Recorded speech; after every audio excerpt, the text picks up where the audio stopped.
wabarakatuh. Halo teman-teman semuanya. Selamat datang di podcast Anak Bangsa SMK Semak Bogor. Kenalin, aku Dlia, moderator kece yang akan menemani kalian beberapa menit ke depan. Nah, hari ini aku ditemani oleh narasumber-narasumber yang gak kalah kecenya. Mereka adalah 3 siswa-siswi berprestasi dari SMK Semak Bogor. Agar teman-teman pendengar tidak penasaran lagi, langsung saja kita sambut narasumber pertama kita, ada Arvin. Hai Arvin. Hai, namaku Arvin. Senang bertemu dengan kalian. Hai juga Arvin. Yang kedua ada Faki. Halo, aku Fakih. Nice to meet you guys. Nice to meet you too Faki. Nah yang ketiga ada Syafira. Hai Syafira. Hai semua, aku Syafira, senang bertemu kalian. Dan ngomong-ngomong, kita bertiga ini sekelas loh. Oh jadi kalian ini kira-kira kurang lebih udah mengenal satu sama lain dengan baik ya? Nah itu dia perkenalan dari 3 narasumber kita. Jadi teman-teman sudah tidak penasaran lagi kan? Untuk tema podcast kali ini, karena yang kita undang adalah remaja-remaja milenial, jadi kita akan membahas tentang pandangan generasi milenial terhadap Pancasila dan kebijakan pemerintah dewasa ini. Langsung saja kita ke topik pertama, yaitu larangan melakukan ibadah secara berjamaah di tempat ibadah ketika PPKM darurat. Sebagaimana kita ketahui, di era COVID-19 ini banyak kebijakan baru sementara yang dikeluarkan pemerintah untuk menekan jumlah kasus COVID-19. Salah satunya ialah larangan melakukan ibadah secara berjamaah di tempat ibadah ketika PPKM darurat kemarin. Saat kebijakan sementara itu diterapkan, sebenarnya kalian setuju gak sih? Dan menurut kalian, apakah kebijakan itu sebenarnya sudah efektif untuk mengurangi jumlah kasus COVID-19? Nah, boleh dong pendapatnya Fakih. Pada awalnya sih jujur, aku nggak setuju ya dengan kebijakan tersebut. Terlebih untuk aku yang memang sudah terbiasa untuk melakukan sholat berjamaah di masjid. Aku seperti merasa sholatku ini jadi ada yang kurang aja gitu ketika aku mulai menjalankan sholat di rumah. Saat kebijakan PPKM ini sempat berlangsung, paling terasa tuh ya perbedaannya ketika hari Jumat, di mana bagi semua laki-laki muslim tentunya kan wajib melaksanakan sholat Jumat ya. Dan kita melaksanakannya ya harus di masjid, karena harus dilakukan secara berjamaah. Tapi ya mau bagaimana lagi, kita juga kan gak boleh memaksakan kehendak kita sendiri. Lagi pula, sepengetahuanku dalam Islam juga sudah diberikan kelonggaran dalam menjalankan ibadah kok apabila di suatu daerah terkena wabah ataupun virus. Dan juga dalam Islam kan kita diperintahkan untuk mentaati segala peraturan yang dibuat oleh pemimpin kita, selagi itu tidak melenceng dari ajaran agama ya. Dan juga kebijakan PPKM darurat ini, pemerintah pastilah mempunyai alasan tersendiri untuk memberlakukan hal tersebut, yaitu untuk menekan kasus COVID-19. Dan menurutku pribadi, kebijakan ini lumayan efektif sih, karena sesuai pengamatanku sehari-hari ketika sedang beribadah di masjid, para jamaah tuh sering berinteraksi bahkan sampai kontak fisik, seperti bersalaman, berpelukan, ataupun sekadar menyapa satu sama lain. Yang tentunya apabila hal ini terus dibiarkan saat pandemi kemarin, tentu dapat mendorong tingginya penularan virus kan? Oke, jadi kamu setuju ya dengan kebijakan itu. Nah, kalau dari Syafira sendiri gimana nih Syafira? Kalau aku sependapat banget sih sama Fakih. Apalagi kan ketika Lebaran Idul Fitri tahun lalu ya.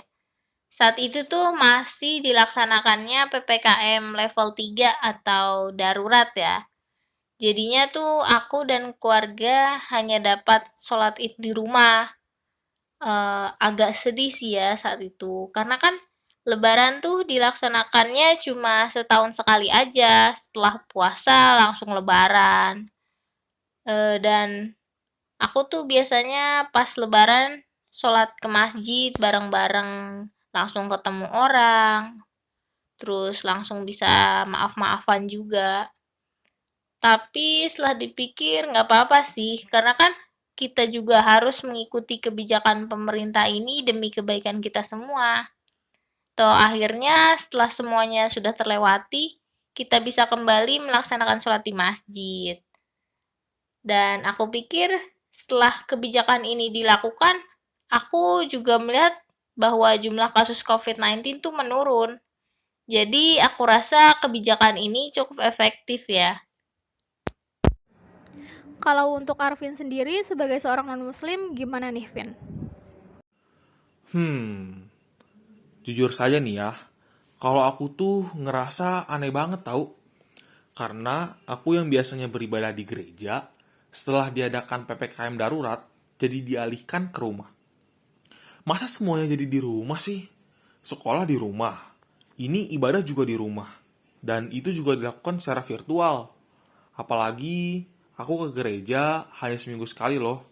Dan kegiatan ibadah ini menjadi salah satu caraku untuk rehat dari kehidupan di sekolah yang super sibuk. Namun balik lagi sih, kita kan harus peduli ya terhadap kasus COVID-19 yang sedang dialami oleh negara kita. Tentunya kita harus mendukung pemerintah untuk mengurangi jumlah kasus COVID yang ada. Jadi salah satu cara untuk mendukungnya yaitu tadi menaati segala kebijakan ketika PPKM darurat itu dilakukan. Dan untuk keefektifannya seperti kata Syafira tadi, terdapat penurunan jumlah kasus setelah kebijakan ini dilakukan. Soalnya aku tuh setiap hari memantau data berupa kurva kasusnya dan ternyata lumayan menurun loh. Jadi aku rasa itu cukup efektif. Oke, jadi semuanya setuju dengan kebijakan ini ya. Dari yang awalnya merasa keberatan, namun karena mengetahui kenapa kebijakan ini dilakukan, akhirnya menjadi setuju dan mentaati kebijakan tersebut. Tapi alhamdulillah ya, sekarang kita sudah bisa kembali ibadah ke tempat ibadah seperti biasanya. Membahas COVID-19 ini sebenarnya aku jadi ingat kasus korupsi bansos pandemi yang dilakukan oleh Menteri Sosial kita. Gimana sih tanggapan kalian ketika mendengar atau membaca berita tersebut? Kalau dari Syafira gimana nih? Emosi atau gimana nih? Kalau dari aku sih ya, please banget lah ya. Kayak aku tuh marah banget pas tahu ini pertama kali. Bayangin aja, masyarakat kan banyak yang kehilangan pekerjaannya ya. Terus nggak boleh keluar rumah karena adanya PPKM juga. Dan masa itu tuh bansos pandemi yang seharusnya jadi hak mereka, malah diambil. Apalagi kan bansos pandemi yang diambil tuh untuk masyarakat yang sedang menjalani karantina mandiri dan juga untuk masyarakat yang tidak lagi dapat memenuhi kebutuhannya sendiri sehingga harus memerlukan bantuan. Sedangkan agar mereka tuh tetap sehat, harus makan dengan teratur dan juga makan makanan yang bergizi. Yang mana tuh bansos terkadang menjadi harapan terakhir bagi masyarakat. Di mana sih hati nurani Juliari Batubara sebagai Menteri Sosial? Dan hukumannya itu hanya hukuman 12 tahun dan denda 500 juta. Yang mana tuh aku rasa kurang ya untuk pemimpin rakyat yang malah mengeruk keuntungan dari masa-masa sulit ini. Di mana tuh rakyatnya sendiri sedang berjuang untuk melewati masa tersebut yang aku rasa pasti tidak mudah ya. Dia dikasih kepercayaan untuk membantu masyarakat, malah berkhianat. Hal seperti ini sih kata aku yang membuat tuh masyarakat jadi kehilangan kepercayaan dengan para pemimpin rakyat. Sedangkan tentunya sih ya, aku harap begitu. Masih terdapat pemimpin rakyat lain yang sudah menjalankan tugasnya dengan baik dan bertanggung jawab. Setuju banget tau. Aku tuh sebel banget pas ngeliat TV, terus ngeliat ada berita itu muncul di headline news. Aku tuh gak nyangka banget ada orang yang tega mengambil bansos berpuluh-puluh miliar, dan itu semua untuk kepentingan pribadinya. Padahal sebelumnya, aku tuh ada sedikit rasa bangga kepada Bapak Juliari Batubara, karena ternyata ada orang dari suku Batak yang diberi kepercayaan untuk memimpin bangsa ini di pemerintahan, dan diberi mandat sebagai Menteri Sosial untuk mengelola bangsa ini dengan baik. Namun setelah melihat kasus yang muncul di headline news ini, aku jadi sangat kecewa kepada Bapak Juliari Batubara karena dia menyia-nyiakan mandat yang telah diberikan dan dengan mudahnya dia mengambil uang yang berpuluh-puluh miliar itu untuk kepentingan pribadinya. Apakah dia tidak prihatin ya melihat masyarakat sedang kesulitan? Ini sih dia sudah melanggar sila keempat dari Pancasila, yaitu kerakyatan yang dipimpin oleh hikmat kebijaksanaan dalam permusyawaratan perwakilan. Seharusnya dia melakukan tugasnya dengan jujur dan mengutamakan kepentingan rakyat daripada kepentingan sendiri dong. Iya, setuju banget aku sama kalian. Aku juga tidak habis pikir dengan kasus korupsi bansos kali ini. Aku jadi berpikir, kok bisa ya orang seperti beliau ini menjadi Menteri Sosial? Sedangkan tugas Menteri Sosial itu kan berkaitan erat ya dengan kepentingan masyarakat. Dan sangat diperlukan hati nurani loh saat menjalankan tugas tersebut. Namun yang terjadi di lapangan malah sebaliknya. Kalau boleh jujur nih ya, aku sebagai masyarakat Indonesia merasa sangat-sangat kecewa atas kejadian ini. Kenapa? Ya sebab keluargaku sendiri juga merasakan dampaknya atas perbuatan beliau ini. Apalagi kasus korupsi ini terjadi saat bulan puasa kan, di mana masyarakat sangat membutuhkan yang namanya minyak goreng. Entah itu untuk berjualan, ataupun sekedar menyiapkan sahur untuk keluarga. Aku sih sekarang cuma bisa berharap kasus seperti ini tidak terjadi lagi ke depannya. By the way, kalian udah tahu belum sih kalau RUU TPKS udah disahkan?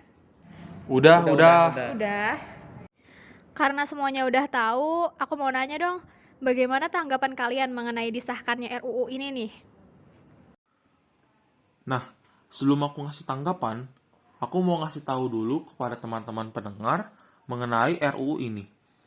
RUU TPKS merupakan kabar baik bagi para korban kekerasan seksual. Pengesahan RUU TPKS menjadi UU TPKS ini dilakukan pada Selasa 12 April tahun 2022.